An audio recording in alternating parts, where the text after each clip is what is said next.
30岁宅女的生活竟然有多悲催。连轴转6天后，女孩终于把老板给气走了，但她回家的等待却是霉味扑鼻的租房。倒霉的洗漱台塌了，房东还小气到不愿修。女孩鼓起勇气，决定重新找工作，面对生活的重压，却遭遇面试官提的结婚和生孩子的尴尬问题，她快要支撑不住了。这是一部必看的高分韩剧，主人公恩珠裸辞在家，过着无业的日子。她用自己装修的点子改变了房间，也改变了生活，真实关注了普通人的日常生活，温馨又平实地展现生活的本质。故事发生在2017年的首尔，女主恩珠快30了，是个版面设计师。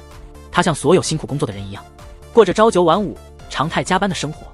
恩珠刚刚熬过6天6夜的加班，本以为能回家好好睡一觉，结果刚洗完澡，就被老板的消息轰炸了，要她回去重新修改方案。作为一个下属，恩珠只能再次回到加班的循环，但因为太困，在路上她差点睡着。到公司后也是精神不振，上司尖酸的斥责成了压垮恩珠的最后一根稻草。她再也忍不了，决定摆脱这份工作。她以连续加班为由提出了辞职。辞职后，恩珠在父母家享受了一段轻松的时光，但像大多数妈妈一样，猪妈也忍不住操心。猪妈总是念叨着恩珠的未来。恩珠对猪妈的唠叨不耐烦，当场宣布了自己找到大公司工作的好消息。恩妈立刻喜从心来，到处分享这个好消息。在猪妈的安排下，恩珠给青梅竹马的敏熙送去了慰问品。敏熙从小对设计房子就很感兴趣，她成为了一名室内设计师，实现了梦想。这是她梦寐以求的工作，所以即使加班也乐此不疲。看到忙碌的敏熙，恩珠直接告诉她自己辞职的消息。敏熙听了非常吃惊，6个月转瞬即逝。推荐恩珠工作的公司代表出了事，好不容易得来的工作也泡汤了。恩珠至今还是个失业者，虽然脱离了那些烦人的工作和喧闹的人群，但恩珠发现自己的悠闲生活并没有想象中的快乐。这一天，敏熙带着炸鸡前来看望恩珠，看到凌乱的房间，敏熙不由得担心起恩珠一个人的生活。恩珠似乎并不在意，只是专心享受着眼前的美味。突然，房东的拜访迫使恩珠必须正视这个问题。房东批评恩珠浪费水电，告诫她必须好好管理这个出租屋。房东一走，恩珠和敏熙开始聊起了各自的近况。日头快要落山了，恩珠急促地催促敏熙离开，敏熙却慢条斯理地拿出了事先准备好的吊灯。原来敏熙知道恩珠家的吊灯坏了，特意来帮忙更换。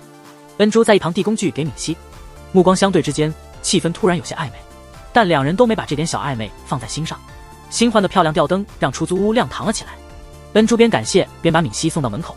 敏熙因为忘记带走垃圾，又突然回头。恩珠看着回头走向她的敏熙，心里泛起了涟漪。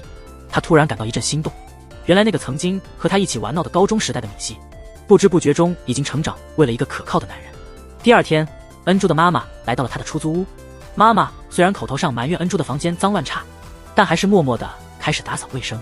面对日渐苍老的母亲，恩珠心里充满愧疚，但感到自己暂时无法改变现状。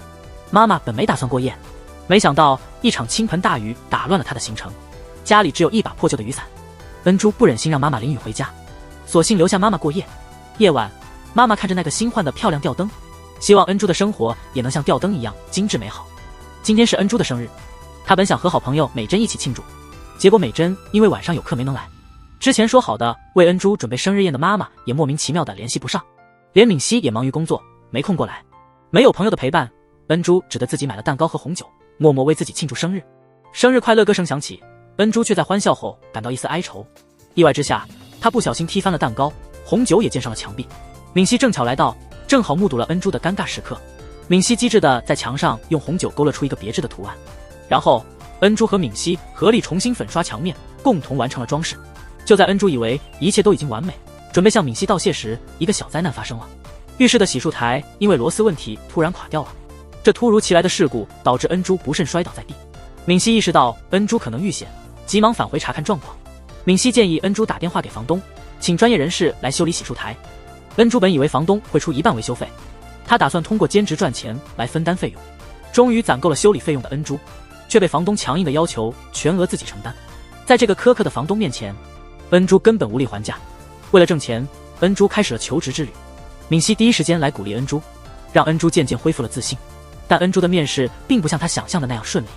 由于年龄接近30，面试官拿婚育问题刁难她，焦虑和压力让恩珠退却。情绪低落的恩珠不想和任何人联系，甚至失联了。敏熙非常着急，放下手头的工作去找恩珠。来到恩珠家，发现那个洗漱台还没修好，令她惊讶。不仅如此，浴室和衣柜的墙上都长满了霉斑，家里乱七八糟。敏熙看不下去了，劝说恩珠要好好照顾自己。敏熙的话让恩珠想起了面试时的不愉快，虽然她心里明白这一切，恩珠这般无所顾忌，是因为厌倦了无论如何努力都没有回报的生活。她希望敏熙能理解她。敏熙确实理解恩珠的感受，但她无法忍受恩珠住在这样糟糕的环境中。她带恩珠去超市买了清洁用品，把家里的霉菌彻底清除。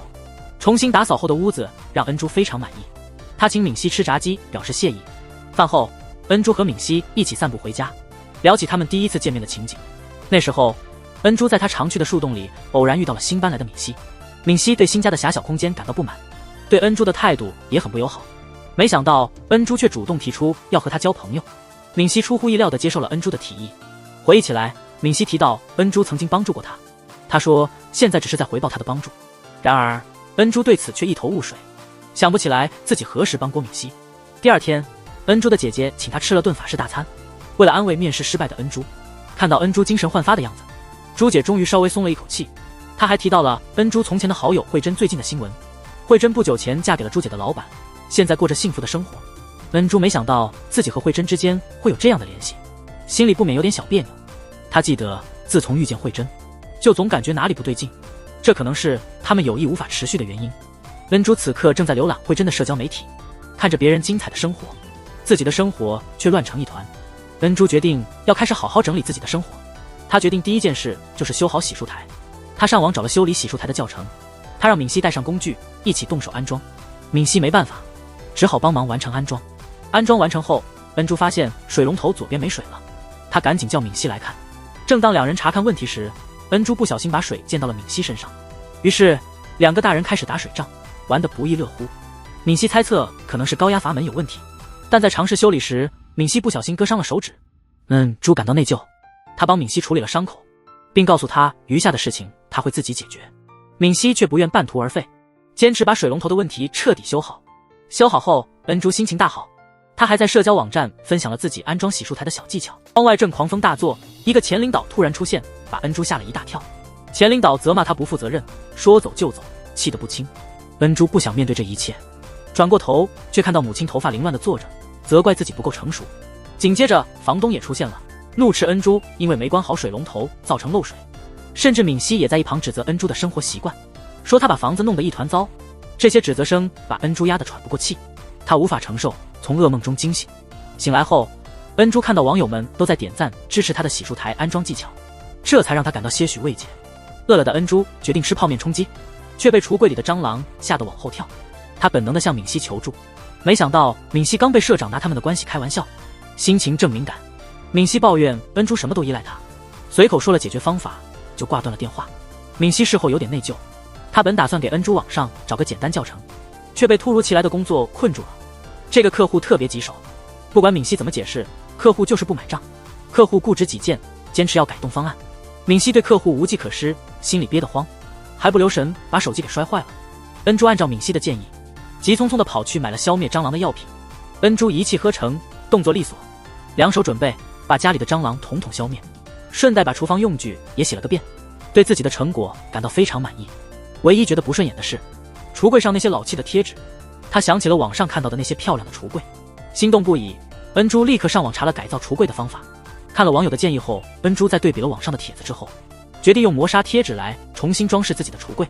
因为不想打扰到敏熙，他只能请教弟弟恩东哪里可以买到这种贴纸。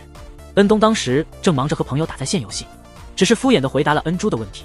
奇怪的是，旁边的在线看到恩珠的行动后，二话没说就跟了上去。原来一直默默关注恩珠的肌肉男就是在线。在线预谋的偶遇似乎进展得很顺利，他终于见到了恩珠。在线热情的在线帮助下，恩珠也挑选到了自己喜欢的贴纸。最初，恩珠只是把在线当成了一个普通路人，并没有把这次偶遇放在心上。没想到在买小吃的时候，恩珠又碰到了在线。这次在线直接告诉了恩珠他的身份。得知在线和弟弟是朋友之后，恩珠大方地请他吃了饭。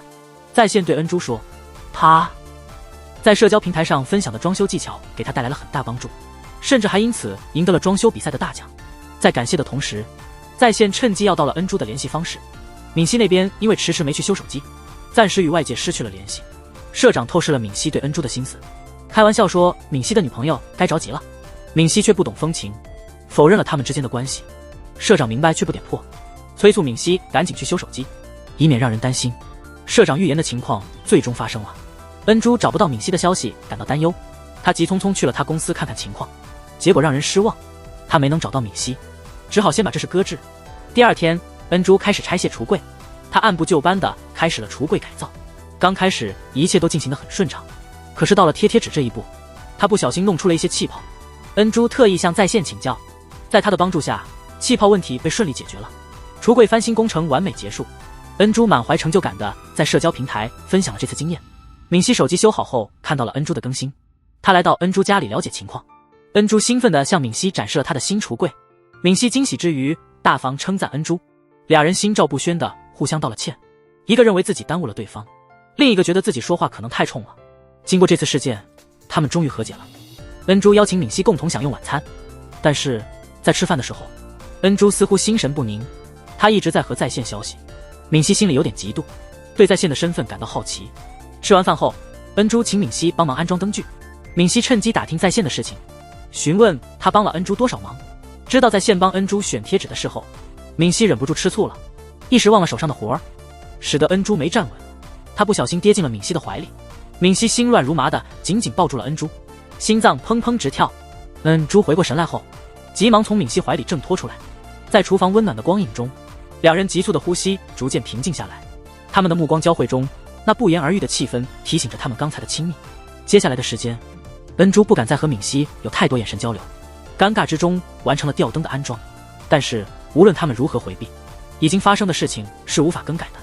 闵熙总是不自觉地回想起那个令他心动的拥抱，可他还是看不清自己的心，强忍着心里的激动不让他表露出来。恩珠的心情似乎也和他一样复杂，家里那两盏灯总会让他想起闵熙的陪伴，这让他的情绪也开始变得有些奇怪。第二天，在闵熙的提议下，恩珠把厨房的窗帘和墙纸都换成了与橱柜搭配的颜色。把这个项目做完后，恩珠立刻告诉了闵熙。那时闵熙正在和公司社长共进晚餐，社长无意中听到了他们的对话，他断定闵熙对恩珠有意思，可是闵熙却迟钝的没察觉，坚称他和恩珠只是朋友。社长心中有计，提议帮恩珠安排相亲，想要刺激闵熙。闵熙表面上答应得很爽快，但心里却认为社长多此一举。另一方面，朱姐受邀参观了恩珠的租屋，她赞不绝口于恩珠的装修成果，但对恩珠那些杂乱的生活环境表示不能理解。朱姐认为恩珠应该改变不愿扔旧物的习惯，她二话不说帮恩珠清理掉了一些不再穿的衣物，于是恩珠的卧室和衣帽间看起来清爽多了。晚上，闵熙小心翼翼地向恩珠透露了社长想为她安排相亲的事，出乎闵熙预料，恩珠竟然愉快地接受了，这让闵熙感到很失落。他撒谎说社长的朋友不可靠，长相也很一般，谁知恩珠却持开放态度，他甚至教育闵熙不应以貌取人。恩珠的态度让闵熙的内心波澜起伏，幸好很快恩珠就开始抱怨相亲的尴尬，这让闵熙的心情稍微平复了些。当闵熙因为恩珠可能不去相亲而暗自高兴时，恩珠却告诉他打算和在线见面。虽然恩珠轻描淡写的只把在线当作弟弟，闵熙还是提高了警觉，他坚信在线别有用心。第二天，闵熙和社长在路上偶遇了正要去见面的恩珠，社长断定闵熙是在嫉妒小男生，倔强的闵熙死活不肯承认。恩珠对闵熙的紧张焦虑一无所知，他正忙着陪在线逛校园，在线在校园里积极向恩珠展示他的设计模型，他还劝恩珠不要被年龄限制，鼓励他去追求自己的梦想。恩珠对在线的印象很好，发觉在线对室内设计有浓厚兴趣后，他便向闵熙推荐了在线，但闵熙对在线持有偏见，毫不犹豫地拒绝了恩珠的建议。恩珠对闵熙的态度感到困惑，他不好意思地向在线表示了歉意，没想到在线却非常镇定，他还挺开心恩珠为他操心。随后，恩珠和在线在校园里慢悠悠地散步，追忆往事。就在这时，慧珍突然出现，打破了恩珠的好心情。慧珍自我介绍说是恩珠的朋友，她夸耀自己事业和爱情都很成功，过得很幸福，还主动邀请恩珠参加自己举行的聚会。恩珠内心感到苦涩，她敷衍地答应了慧珍的邀请。慧珍离开后，恩珠完全没有了逛街的兴致，沮丧地和在线告别。她坐在回家的公交车上，那些尘封已久的往事如潮水般涌上心头。记得高中时候，慧珍撒谎说自己的钱包被恩珠偷了，结果恩珠被当成小偷，遭到了同学的围攻。每当回想这些事，恩珠就觉得自己又回到了那个无助的自己，因此恩珠决定要摆脱这段不愉快的过去。这一刻，她终于明白了朱姐给自己的忠告：你没能扔掉的东西，终究会成为你身上的负担。恩珠鼓起勇气清理了家里的杂物，看到焕然一新的出租屋，她感觉自己仿佛也重生了。第二天，恩珠和敏熙在共同朋友美珍的安排下见面了，但他们都还在为之前的事耿耿于怀，谁都不愿意先低头。美珍不得不提前离开，并嘱咐他们尽快和解。气氛尴尬时，恩珠主动和敏熙说话，借着恩珠的台阶，敏熙也释放了心中的芥蒂。就在两人即将告别的时候，一个发给恩珠的求救短信引起了他们的注意。救救我！郑奎是一名游戏公司的程序员，他像辞职前的恩珠一样忙碌，甚至没有时间整理房间。那天晚上，郑奎准备吃晚饭时，却被公司领导叫去加班。作为一个尽职尽责的员工，郑奎一听说企划书丢了，立刻放下晚餐赶往公司。即使肠胃炎发作，他还是忍着不适走到了公司楼下。结果领导随意的一句话，把郑奎所有的辛苦努力都化为了无用功。企划书找到了，你可以回去了。郑奎感到绝望，想改善自己糟糕的生活，却不知如何开始。偶遇恩珠在网上分享的装修故事，他心生羡慕，想要请恩珠帮忙。敏熙认为恩珠对人太过信任，担心他可能会遇到麻烦。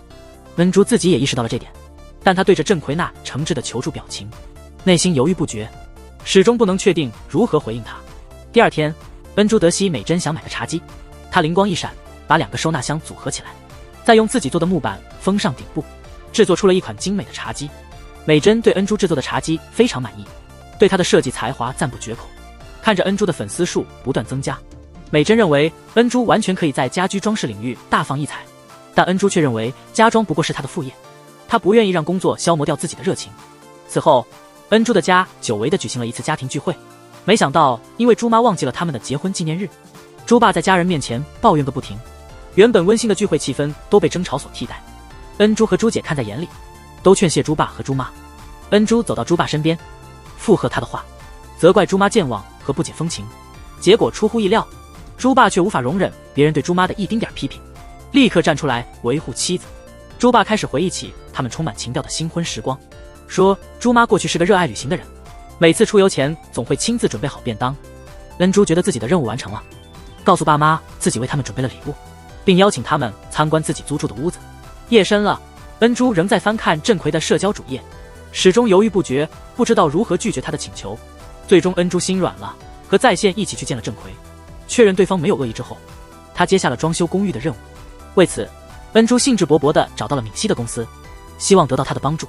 敏熙一向不愿恩珠轻易与人打交道，听到在线的名字后更是吃味，责备恩珠不应该那么轻信别人，这让恩珠感到尴尬，总觉得敏熙老是将他当孩子看待。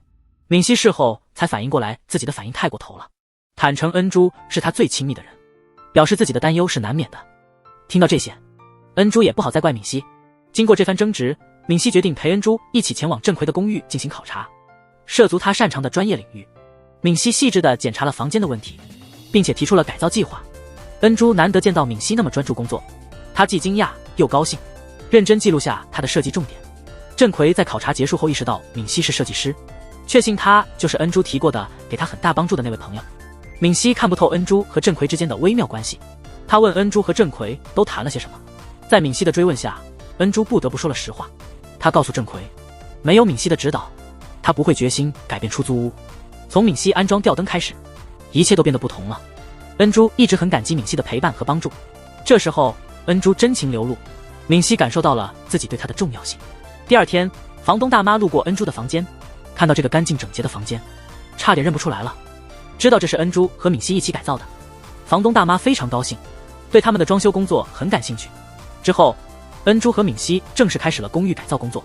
感激的郑奎做好了准备，等着他们过来。在线也来帮忙施工，这是他第一次和敏熙见面，两人的表情都很有趣。然后4人开始分工合作，恩珠和郑奎负责粉刷门口，因为他们有过相同的社会经历，聊天起来也格外投机。而敏熙和在线那边就没那么和谐，在线想和敏熙成为朋友，但敏熙并不热情，气氛变得有些尴尬。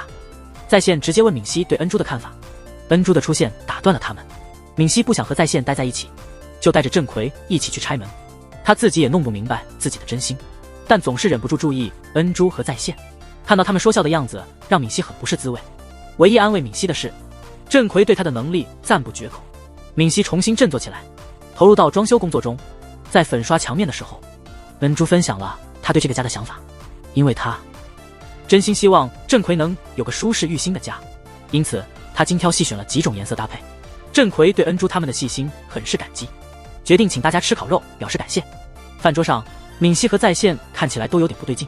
在线因为酒量不行，很快就喝倒了。恩珠不太明白这两个人之间的微妙气氛，但她作为姐姐，她很有责任感的准备送在线回家。闵熙对在线的警惕很深，赶紧主动承担起送她回家的责任，以防她跟恩珠接触太多。那时在线还没完全醉倒，他一直追问闵熙怎么看待恩珠。闵熙又一次对他的问题避而不答。闵熙装傻充愣，故意转移话题。在线在感情上向来直接，不仅坦诚自己喜欢恩珠，还难过的说恩珠心里有别人。这话让闵熙心乱如麻。从此，闵熙对恩珠的态度开始变得复杂。那晚，恩珠轻松愉快地回到了家，想到郑奎的夸奖，他就禁不住得意。而猪爸却因为境况陷入困境，周围的老友们都在夸耀自家孩子，猪爸也被卷入了这场攀比。但猪爸其实并不在乎这些，他只关心女儿是否健康快乐。对他来说，女儿有没有工作并不重要。可是这群人特别爱比较，猪爸觉得自己跟他们不在一个频道上。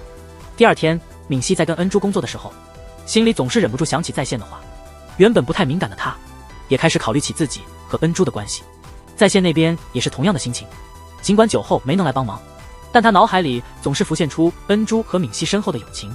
在线感到自己似乎无法插足他们之间，决定放弃这段未果的感情。经过2天的努力，郑奎的家终于焕然一新，闵熙和恩珠也完成了他们的使命。郑奎激动地看着焕然一新的公寓，收获了满满的感动。接下来发生的小插曲，让闵熙彻底释怀了对在线的成见。在线应聘到闵熙公司，他的才能得到了社长的认可，成功被录用。闵熙不解其缘由，直接向在线询问。在线当面表示对闵熙的忠诚，声明自己已经释怀了恩珠，想要与闵熙成为朋友。闵熙仍记得在线喝醉后的誓言，却被在线的真心所感动，两人的关系迅速变得亲密。猪爸挂念着辞职在家的恩珠，特地来探望。猪爸首次看到恩珠装修新的房间，忍不住赞赏恩珠的整理技能。恩珠正在忙着装配装饰，请求猪爸帮忙拍摄视频。猪爸回想起恩珠童年做手工的情景，印象中那时候的他就很喜欢做手工，还在手工大赛里拿过奖。猪爸对恩珠能找到自己热爱的事感到高兴，鼓励恩珠做家装设计。父女之间的对话充满温暖和爱。猪爸在离开前偷偷给恩珠口袋里放钱，恩珠内心感慨万千。他读着郑奎发来的感谢信，感觉重拾了以往的梦想。正如他曾对闵熙所说，做既有趣又能让人幸福的工作。恩珠精心打扮，准备出席聚会，按约定出席慧珍组织的聚会。令恩珠难过的是，好友美珍因工作加班未能来，恩珠独自赴宴会场所。慧珍的一句话让恩珠愣住。聚会是特地为恩珠准备的，为了联合阿叔对抗恩珠，慧珍向他讲述了与恩珠之间的过往。慧珍从小被领养，性格敏感而坚强，为了让同学们喜欢自己，她不惜用金钱取悦他们。与慧珍形成对照的是，恩珠轻松融入新环境，与人打成一片。恩珠性格外向，人缘很好，在男女生中都颇受欢迎。恩珠有个幸福的家，身边还有青梅竹马的闵熙，这一切让慧珍非常嫉妒。常言道，充分了解对手才能百战百胜。慧珍想要让恩珠名誉扫地，所以她主动接近恩珠，成为了朋友。但慧珍的行为让恩珠感到巨大压力。为了更亲近恩珠，慧珍请她吃高级餐厅，送她贵重的钱包，向她倾诉自己的遭遇，甚至愿意为她支付高额补习费。慧珍曾用这些手段获得不少同学的好感，她没想到这些手段在恩珠这里会失效。恩珠无法承受这种友谊的重负，选择了疏远慧珍。慧珍屡次受挫，对恩珠的嫉妒也愈发深重。后来的一天，慧珍的孤儿身份在校园中被传开，慧珍坚信是恩珠散播了这个消息，她愤怒地向恩珠宣泄不满。恩珠却说自己一无所知，她认为同学们并无恶意，建议慧珍不要过于敏感。俗话说，在没经历过别人的事情前，不要轻易劝导别人做好事。慧珍嘲笑恩珠的天真，认为她迟早会受到报应。自那以后，他们的关系彻底僵硬。慧珍始终无法平静地面对恩珠。时间流逝，慧珍沉浸在对恩珠的怨恨中，这种讨厌已经根深蒂固。因此，慧珍给了阿叔不少好处，劝说他联合起来对付恩珠。毫不知情的恩珠按约定来到聚会现场，他天生活泼，很快就跟大家打成一片，形成了自己的小圈子。此时，阿叔在慧珍的指使下开始找恩珠的麻烦，因为恩珠之前宣布将进入一家大公司工作，最终却没有成行。阿叔利用这个机会当众质疑恩珠的诚信，为了让恩珠难以反驳，慧珍装作很善良，表示理解恩珠一定有难言之隐，还说她愿意帮助恩珠找工作。这一连串的打击，恩珠好似被打上了失败者的标签，周围人的眼光开始变了。但现场还是有明事理的人愿意站出来。慧珍的未婚夫杰森为恩珠说了公道话。临走时，恩珠向慧珍抱怨了阿叔的粗鲁行为，但是做勇者慧珍依旧没打算放过恩珠。慧珍无意间听到有人在为恩珠声援，背后诋毁自己，这更坚定了她报复恩珠的决心。在下一次的聚会中，慧珍公开了恩珠正在做的自助装修，还引导众人查看她的社交主页。阿叔在旁边配合慧珍，嘲笑恩珠沉溺于手工艺，说她和小孩一样幼稚。这番话一出，其他人也纷纷效仿嘲讽恩珠。让恩珠最受伤的是，她与父亲一同完成的装饰品也被轻视，让她非常难过。话题一过，她默默地离开了聚会。此时慧珍特意跟上来，感谢恩珠给了她报复的机会。恩珠心里气愤，早就对慧珍的伪善感到不满。她坦白自己已经释怀了过去的恩怨，暗中嘲讽慧珍心胸狭窄。恩珠万万没想到，慧珍的恶行远不止这些。心情跟恩珠一样糟糕的还有遭客户投诉的敏熙。客户坚持自己的装修观点，断定敏熙只是想骗钱，在网上公开了他的设计方案。敏熙遭到网友的集体抨击，他第一次有了逃避的念头。在不同地方的他们都被负面情绪淹没。敏熙夜里独自饮酒，恩珠则决心扔掉家中的装饰品。第二天，恩珠想起敏熙约他看电影，他振作精神去了电影院。敏熙迟迟未到，恩珠联系不上他，只好自己看电影。不料迟到的敏熙为自己留下了新的印象。敏熙坐到了恩珠身边，温柔地帮她清理了身上的爆米花碎屑。敏熙的这个亲密动作让恩珠措手不及，她变得更加拘谨。电影结束后，敏熙邀请恩珠一起去放松心情，因为社长担心工作狂敏熙的状态，建议她去野营度假。敏熙起初并不感兴趣，甚至想把这个机会让给在线，而在线却说她可以和恩珠一起去。敏熙急得像热锅上的蚂蚁，她马上改变了主意，主动邀请恩珠一起去。恩珠高兴地答应了，买了一大堆吃的喝的。敏熙任由恩珠尽情购物，宠溺地笑着。敏熙一心期待着这次只属于他们两个人的约会。在线和美珍突然出现，打乱了他的好心情。恩珠兴高采烈地和他们打招呼，没发觉敏熙失望的表情。圣诞将近，在线精心准备了美丽的圣诞装饰。装扮圣诞树的过程中，恩珠想起慧珍曾嘲笑她的话，感到难过。她因此感到失落，对未来失去了方向。在迷惘中，恩珠向敏熙寻求意见，因为刚做家装不久，她不确定自己是否适合这份工作。敏熙对恩珠说，早在小的时候，恩珠就展示了装饰房间的天赋，她想成为室内设计师。也是受到恩珠的启发，在敏熙的鼓励下，恩珠重新找回了自信。后来美珍对恩珠坦白了和慧珍见面的事，慧珍以送请柬为由，询问了许多关于恩珠的事。知道恩珠没有和敏熙在一起，慧珍似乎有意破坏他们的关系。美珍虽然不明慧珍的真正目的，但还是提醒了恩珠。恩珠表面不在意，心里却不免担心。常言道，反常即为妖。慧珍从来不会无的放矢，她的画展准备的差不多了，便联系了敏熙的公司，想请他们布置画廊。另一方面，慧珍的未婚夫不久将出国工作，他们的婚姻似乎即将遇到挑战。那晚，恩珠四人开心地享受丰盛晚餐，在现在餐桌上分享恋爱经验，说世上有两样事不能等，拖鞋和恋爱。敏熙对此感同身受，他害怕错过恩珠，决定要坦白自己的感情。在接下来的日子里，敏熙找到了和恩珠单独相处的机会。恩珠谈起了往年的圣诞节，说她以前没怎么好好过过圣诞。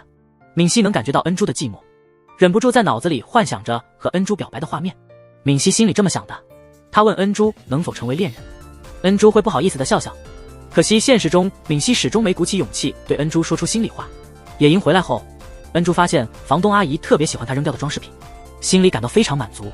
她对家装的热情再次点燃，把租来的屋子布置得既精致又漂亮。同时，敏熙公司的工资迟迟不发，引起了施工队的不满。敏熙从同事那里听说，老板最近一直在忙着解决资金问题，老板甚至自掏腰包先发了一部分工资。看着忙得不可开交的老板，敏熙心里挺不是滋味。时间不知不觉流逝，转眼圣诞节就到了。恩珠请朱姐和恩东到家里来，一起动手做装修。两人嘴上虽然抱怨恩珠让他们干活，但还是很给力的帮忙。晚上，恩珠和弟弟在新装扮的房间里聊起最近各自的生活。听说恩东刚失恋，恩珠和朱姐忍不住取笑他，恩东也不甘示弱，反击说恩珠连男朋友都没有。看着他们的朱姐也想撮合恩珠和敏熙，最终恩珠被姐弟俩说动了，对谈恋爱产生了些许期待。于是恩珠决定答应敏熙的约会，认真挑了个圣诞礼物给她。街上浓厚的节日氛围让恩珠很受感染，她满怀期待的准备和敏熙约会。这边慧珍为了接近敏熙，谎称通过恩珠知道了敏熙是设计师，想让她来负责画廊装修。敏熙开始很积极的做设计，没想到慧珍只让他们负责施工，敏熙的设计才华没机会展现。为了公司急需解决的问题，敏熙还是接下了这个工程。恩珠打电话约敏熙出来见面，慧珍故意表现的和恩珠很亲密，说要给她一个惊喜。敏熙被慧珍的表面迷惑了，秘密安排了一场3人晚宴。慧珍的到来让恩珠心情不佳，提不起劲。慧珍察觉到恩珠的不满，故意提起她自己投资装修画廊的事，还大方地说可以帮敏熙介绍客户。慧珍和敏熙聊得起劲，谈论着工作的事。恩珠感觉插不上话，就找借口上厕所离开了餐厅。慧珍迅速跟出来，假惺惺的要留下恩珠。恩珠看着慧珍那副假模假样的，终于忍不住问慧珍为什么这样对她。在僵局中，慧珍坦白了她对恩珠的不喜。恩珠听了哑口无言，恨不得马上离开，但慧珍以合同的事威胁，让恩珠没法走。恩珠不想影响到敏熙的事业，只好硬着头皮看着慧珍和敏熙互动。这顿晚餐对恩珠来说是极大的煎熬。慧珍离开后，恩珠的情绪一点也没好转。敏熙注意到恩珠的异常，问她是不是因为慧珍不高兴。恩珠心里烦，连提慧珍都嫌多，就岔开了话题。但是这场慧珍引起的风波并没有结束。敏熙在分别前邀请恩珠一起过新年，尽管心烦意乱的恩珠拒绝了，她仍然固执地想要弄明白恩珠心里的结。谁知道此刻的恩珠根本不愿倾听。恩珠那晚不仅没能送出圣诞礼物，连个约会都被慧珍搅和了，情绪失控，她和敏熙大吵一架。吵架后，恩珠和敏熙都很难受。恩珠想为自己的坏脾气道歉，但因为看到慧珍和敏熙的合照，她变得更加烦躁，陷入了一种消极的状态。敏熙意识到自己可能做错了，一想到恩珠那不愉快的圣诞节就自责不已。这时，社长给敏熙带来了个好消息，公司被拖欠的钱款开始陆续收回，新项目也成功中标了。如果再加上慧珍的画廊装修项目，公司将迎来新的发展。敏熙满心烦恼，向社长坦白了只负责施工的事。他犹豫是否该接这个工作。社长用自己的经历劝敏熙不要被眼前利益迷惑，让他好好想想再决定。转眼间，新年就悄悄来临了。恩珠收到了郑奎发来的新年祝福，听说有人想要请他设计房间，恩珠感到惊喜。但提到敏熙时，恩珠不禁因他们之间的冷战而感到忧伤。之后，恩珠带着自制的捕梦网回家，希望能为全家带来好运。全家人一起享受美食，也让恩珠的心情得到了疗愈。在去车站的路上，恩珠向妈妈倾诉了自己的困扰，她觉得自己总是太幼稚，她想知道怎样才能变得成熟。妈妈安慰她，让她不要急，因为即使是年纪大的爸爸，有时也会表现得不成熟，只要恩珠认真生活，就会好的。恩珠从妈妈的话中得到了启发，我决定不再让那个佣人扰乱我的心情。敏熙经过一番挣扎，最终还是决绝地拒绝了慧珍的请求。慧珍无法相信敏熙竟然会拒绝这么好的机会，指责她没有担当。敏熙则觉得慧珍没必要花大钱请她，盲目的接项目才是真正的不负责任。慧珍气得难以压抑，她坚信是恩珠在暗中搞鬼。慧珍在敏熙面前极力诋毁恩珠，敏熙这时解释说这事和恩珠没关系，并且坚决表示她总是支持恩珠。这次小插曲让恩珠和敏熙的关系更近了。恩珠手机没电了，找不到敏熙，只好亲自到公司去找。敏熙发现恩珠手机关机后，特意去了恩珠家。这两个青梅竹马的人相互牵挂，却因为共同的目标而错过。恩珠失落的回家，惊喜地发现敏熙来过。就在恩珠以为他们错过机会时，情况突然有了变化。敏熙突然出现在他面前，在心跳声中，敏熙向恩珠走来。敏熙脑海中回荡着和恩珠在一起的每时每刻，从他们第一次见面开始，恩珠就给他留下了深刻的印象。敏熙越来越明白，恩珠对他来说有多么重要，这也是他不顾一切支持恩珠的原因。恩珠和敏熙和好如初，互相埋怨对方没来找自己。这时，敏熙注意到茶几上有个礼物，恩珠解释说那是给他的新年礼物。敏熙嘴硬说不喜欢恩珠送的香薰灯，其实他非常喜欢，想要回报恩珠的心意。敏熙亲自挑选了腮红作为礼物，恩珠真的很喜欢这份礼物，她高兴地向敏熙道谢。交换礼物后，恩珠跟敏熙分享了她的计划，她决定接受郑奎的请求，去帮助一个叫多英的女孩子装修房间。敏熙担心恩珠的安全，但恩珠已经决定了。通过改造房间，恩珠找到了幸福，她希望其他人也能像她一样幸福。第二天，恩珠按时去见多英，不料多英一见面就道歉，搞得恩珠一头雾水。经过一番交谈，恩珠得知多英因为巨大压力而对生活失去了希望。多英觉得改造房间也改变不了什么。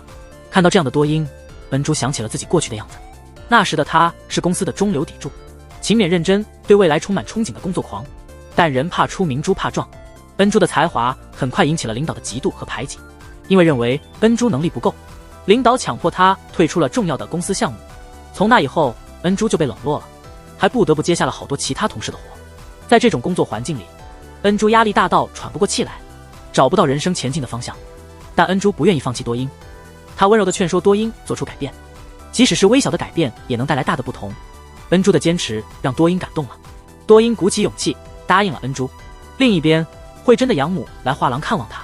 慧珍一直生活在冷漠的家庭中，她的婚姻只是养父事业的跳板。养母担心慧珍会出错，叮嘱她一定要迎合杰森的喜好。慧珍已经习惯了养母的高傲态度，无感地答应了。恩珠得到考试院的许可后，她和多开始了改造计划。恩珠根据自己的设计方案重新布置了房子，还送给多英一张多功能的双层床，这让多英感动极了。最终两人合作让多的房间焕然一新。后来恩珠楼下偶遇了前同事单英，才知道单英和多英是姐妹。恩珠对他们的缘分感慨万分，趁机一起吃了顿饭。吃饭时恩珠忍不住问单英为何离职，听单英描述，恩珠惊讶地发现自己的设计成果被领导夺走了。原来领导为了封住单英的嘴辞退了他。真相大白，恩珠意识到自己的努力没白费，她终于可以坦然面对过去了。最后恩珠亲手撤掉了自己的版面设计作品，与过去告别。夜晚恩珠联系不上敏熙，特地去酒吧找她，得知敏熙放弃了慧珍的项目，恩珠认为自己也有责任，努力劝导敏熙。这一刻敏熙脑海中浮现出很多往事，回想过去，敏熙发现恩珠一直在她的重要时刻出现，恩珠觉得这是理所应当的，无论如何她都会支持敏熙。这简单的一句话搅动了敏熙的心，敏熙从未像现在这样确信自己对恩珠的感情，激动的她想要他们的关系更进一步。在朦胧的路灯下，敏熙主动吻了恩珠，恩珠站在那里，下意识地闭上眼睛，她不知道怎么面对敏熙，转身就走，心里其实很不是滋味。敏熙后悔自己一时的冲动，凝视着恩珠的背影。那个夜晚，恩珠翻来覆去睡不好，她不确定该如何和敏熙继续相处，一直在等待他的一个电话，但敏熙始终没有联系。恩珠心里暗暗发誓，绝不会先找他。可是随着时间的流逝，她总是情不自禁地回忆起敏熙吻她的情景。恩珠决定重新布置房间，以此分散自己的注意力。敏熙也是一样的困扰，敏熙时刻都在想念着恩珠，但多年的朋友关系突然间要转变关系，不是一件容易的事情。就在敏熙鼓起勇气想要联系恩珠时，恩珠正忙于改造她的房间，这通电话就这样错过了。他们的行为正好验证了那句老话，爱就像是想要触碰，又忽然收回手。另一边，慧珍的未婚夫杰森因为工作即将出国，他却没有考虑慧珍的感受，直接计划着带着慧珍一起移居海外。慧珍却不愿意放弃在韩国的一切，成为杰森的依附。面对专横的杰森，慧珍开始重新考虑这段婚姻。最让慧珍难过的是养母的冷漠，养母命令她必须和杰森一起前进后退，这让慧珍感到极度失望。她终于崩溃了，渴望有人能像敏熙对待恩珠那样，坚定地站在自己这边。最终，慧珍决定为自己而活，不再迁就养父母的期待。她果断地向杰森提出分手。现满心期待自己的设计作品会获奖，但结果却让人失望。现发现自己未能入围。就在此时，现接到了恩东的电话，恩东被女友甩了，在街头痛哭流涕。现本已心情沉重，听到恩东的遭遇后，两个好朋友决定一起喝酒解愁。第二天，恩珠连续收到恩东和美珍的消息，他们一个失恋，一个相亲不顺，都找到恩珠那里寻求安慰。恩珠就安排了一次聚会，他一出门就遇见了情绪低落的现，看到现沮丧的样子，恩珠邀请他加入今晚的聚会，现随口答应了。回去之后，他还把这事告诉了敏熙。敏熙听说恩珠在附近，立刻跑出来找他，但是他还是晚了一步，因为错过了恩珠，敏熙只能发短信约他见面详谈。趁着时间还早，敏熙先和客户讨论了装修方案。这次服务的是一对新婚夫妇，听说敏熙事事完办，不由得触动了我的心。对敏熙的感受，恩珠一点也不知情，他忙着安抚那对情感遇错的恩东和美珍。酒至半酣，同是情场失意的恩东和美珍喝得烂醉如泥。恩珠心里隐隐害怕，他和敏熙的关系可能也会有不好的结局。现在一旁觉得借酒浇愁解决不了问题，所以没加入他们。依照约定，恩珠去见了敏熙。敏熙解释那晚自己太急躁了，其实是想趁机向恩珠表白，话还没说完就被恩珠打断了。恩珠察觉到了敏熙的心意，但考虑到多年的友情，她婉转拒绝了。毕竟他们相识20年，非常了解对方。恩珠不愿意失去这份珍贵的友谊，这样一来，两人的关系陷入了僵局。敏熙尊重恩珠的决定，但私下里他他还是忍不住感到悲伤。恩珠虽然拒绝了敏熙，其实内心并不是那么想的。他和敏熙有很多美好的回忆，甚至他的出租屋都是两人一起布置的，房间里到处都能看到敏熙的痕迹。那天晚上，恩珠发现敏熙安装的吊灯坏了，换灯泡时，恩珠不由自主地回想起了以前的时光。此刻，恩珠终于意识到自己对敏熙的情感有多深。其实不知不觉中，敏熙已经占满了他的心，他喜欢上了敏熙。第二天，恩珠怕错过敏熙，急忙去找他表白。恩珠坦白自己无论何时何地都会想起敏熙，对敏熙的爱早已不言自明。经过一番真挚的表白，恩珠主动拥抱了敏熙。敏熙欣喜若狂，紧紧回抱着恩珠。他们顺利地从朋友走向了恋人。从此以后，恩珠和敏熙开始了甜蜜的恋爱生活。为了和敏熙的约会，恩珠特意精心装扮，她早早就到了电影院等敏熙。没想到敏熙因为工作耽搁，没能及时到。恩珠一个人看完了电影，直到电影结束，敏熙才出现。敏熙的追女孩技巧进步很大，她心里觉得对不起恩珠，一见面就拉住了她的手。在她热情的追求下，恩珠很快就不再怪她了。他们离开电影院后，敏熙牵着恩珠的手逛了好几个地方，还带她去了一家氛围超赞的餐厅吃饭。敏熙的目光似乎总是不自觉地落在恩珠身上，他们展现出的甜蜜感情无比动人。这对甜蜜的恋人似乎一刻也不愿意分开，他们的每一个小动作都洋溢着浪漫的气息。恩珠对这个约会的夜晚非常满意。敏熙还在遗憾没能陪恩珠一起看电影，为了补偿这份遗憾，敏熙特地买了投影仪和恩珠共同观影。恩珠非常享受这些幸福的时光，但环境太舒适，她渐渐感到困倦。